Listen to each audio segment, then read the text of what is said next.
Bali dito nag-shooting si ng Coco Martin, tapos ito yung naging bahay nila dun sa Provinciano.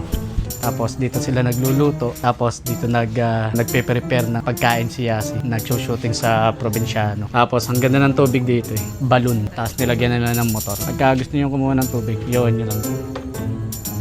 Iwan natin, lalabas ang tubig dyan. Wala silang nawasa dito eh, pero mas maganda yun, sobrang lamig ng tubig. Tapos kapag naman nag-shooting sila, dito sila nagtatayo ng mga camp. Tapos si Coco Martin dito daw natutulog dito sa bahay na to. Yan, dyan sila natutulog. Lagi daw sila nandito. Tapos si Coco Martin bigla-bigla na lang daw sumusupot minsan. Tapos dito sila nagtatambay. Kaya sana next time maabutan natin dito si Coco Martin. Para naman makapagpa-picture siya sa atin. Sana minsan maabutan natin dito si Coco Martin para pag nakita namin si Coco Martin dito, para naman may chance siya na magpa-picture sa akin. Diba? Tapos magluluto na kami. Ayun, nagluluto na kami. Wow. Tapos doon kami magluluto sa kahoy. Diba? So, probinsya.